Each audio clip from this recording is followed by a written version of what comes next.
नमस्कार दोस्तों, स्वागत है आप सभी को मेरे YouTube चैनल सीक्रेट गैलेक्सी में। आज हम एक मिस्टीरियस होल के बारे में बात करने जा रहे हैं। एक ऐसा होल जो बटमलेस है। तो वीडियो स्टार्ट करने से पहले मेरे YouTube चैनल को सब्सक्राइब कर दीजिए और बेल आइकन को भी दबा दीजिए ताकि सारे न्यू वीडियो की नोटिफिकेशन आपको मिल जाए। 21 फरवरी 1997 में एक इंसान एक रेडियो शो में आया था।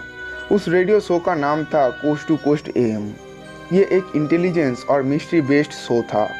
इस शो में पैरानॉर्मल चीज़ों के बारे में और बहुत सारे रहस्य के बारे में बात की जाती थी। वो इंसान जिसने इस रेडियो शो में आया था उसका नाम था मेल वाटर्स। उसने उस रेडियो के होस्ट आर्ट बेल को एक बहुत ही मिस्टीरियस गड्ढे के बारे में बताया जिसका वो ओनर था। मतलब वो गड्ढा उसकी प्रॉपर्टी के अंदर ही आता था। मिल ने बताया 1993 में एलेंसबर्ग से 9 मील पश्चिम में उसने एक प्रॉपर्टी खरीदी है जहां कुछ अजीबोगरीब चल रहा था। उसने प्रॉपर्टी को खरीदने से पहले उस गड्ढे के आसपास के सारे लोग कचरे को इस गड्ढे में डाला करता था और लोगों का ये मानना था कि ये होल बटमलेस है, यानी एक ऐसा गड्ढा जो कभी ख़त्म नहीं होता है, क्योंकि उस गड्ढे में जो कुछ भी फेंको उस वस्तु के बॉटम से टकराने की कोई आवाज़ नहीं आता था। और अगर कोई इंसान उसके तरफ फेस करके चिल्लाता भी था तो जो नॉर्मली इको आता है नॉर्मल गड्ढे में से वो भी नहीं आता था।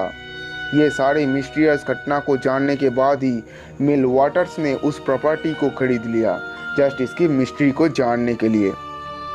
मिल और उसके फैमिली भी उस गड्ढे को एक गार्बेज बिन की तरह यूज़ करने लगे। धीरे धीरे वो भी सोचने लगे कि ये गड्ढा बॉटमलेस है।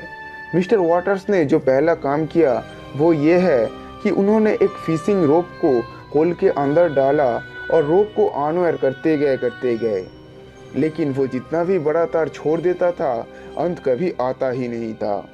ऑफिशियली दुनिया का सबसे डीपेस्ट गड्ढा है Kola super deep wire hole और उसकी गहराई है 12 किलोमीटर, पर मिल वाटर्स के हिसाब से वो 24 किलोमीटर तक का वायर इसके अंदर डाले थे, पर तब भी कोई अंत उसे नहीं दिखा। और उसका डॉग उस गड्ढे के पास जाने से भी डरता था और उस गड्ढे को देखते ही बहुत दूर से जोर जोर से चिल्लाता था। फिर उसने सोचा कि शायद ये गड्ढा सच में सुपरनैचुरल है। आसपास के लोगों से उन्हें यह भी पता चला कि एक मृत डॉग को उस गड्ढे में फेंक दिया गया था, लेकिन एक दिन बाद उस डॉग को फिर से बाहर भटकने देखा गया। इन सभी घटना और एक्सपीरियंस के बाद मेल वाटर्स उस रेडियो शो में आए जिसके बारे में मैं आपको वीडियो के शुरुआत में कहा, और दुनिया को इस रहस्यमय होल के बारे में उन्होंने बताया। इसके कुछ दिन बाद जब वो उस होल के पास एक नया एक्सपेरिमेंट करने जा रहे थे तब कुछ गवर्नमेंट एजेंट्स ने उसे रोका और उसे उस गड्ढे के पास जाने नहीं दिया। वो गवर्नमेंट एजेंट्स उसे करीब 1.5 करोड़ रुपए देकर उसे अमेरिका से ऑस्ट्रेलिया जाने पर मजबूर कर दिया। ऑस्ट्रेलिया में 2 साल रहने के बाद मेल अपने परिवार के साथ फिर से अमेरिका लौट आया और सबसे पहले वो अपने होल वाले प्रॉपर्टी में वापस गया और उन्होंने देखा कि उसका पुराना घर तो अब है ही नहीं। वहाँ का कर्मचारियों ने बताया कि उस जगह को अब सीज कर दिया गया है और अब ये गवर्नमेंट प्रॉपर्टी है। इस चीज़ को देखकर मेल को बहुत गुस्सा आया और वो बदला लेने के लिए फिर उस coast to coast AM radio show को कांटेक्ट किया और सारी कहानी एपिसोड 2 में बता दी। उसके बाद मेल दुनिया भर में ऐसे ही और गड्ढे के तलाश में चले गए और लकीली उन्हें दूर की एक गांव में ही एक और ऐसा गड्ढा मिल गया। मेल और उस रेडियो का होस्ट दोनों मिलकर अब इस होल में अपना एक्सपेरिमेंट चालू कर दिया और रिजल्ट्स बहुत ज़्यादा गजब था। जब उन्होंने एक बाल्टी में पानी रखकर उसे उस गड्ढे में भेजते थे तब वो ऊपर वापस आने के बाद एक ऐसा बर्फ़ के फॉर्म में आता था जो बहुत ही गजब था। वो बर्फ़ ठंडा नहीं बल्कि गर्म होता था। मतलब एक ऐसा बर्फ़ जिसे छूने पर आपको गर्म महसूस होगा। लोकल लोगों ने ये भी कहा है कि उन्होंने ये देखा है कि रात के समय कभी कभी उस होल से ब्लू लाइट आती है जो आसमान के एक तारे को पॉइंट करता है। क्या इस होल का एलियन के साथ कोई कनेक्शन है? क्या इस होल को बहुत साल पहले एलियन द्वारा बनाया गया था? हो सकता है कि ये उस एलियन के एक्सपेरिमेंट का ही नतीजा हो।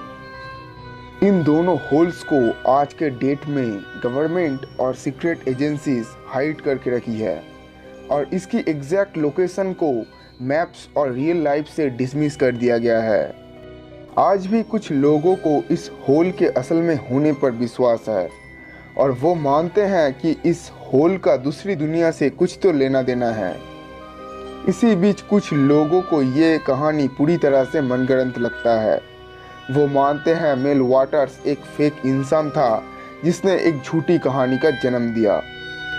दोस्तों, आपको क्या लगता है, ये कहानी कितना सच है? नीचे कमेंट करके बताइए।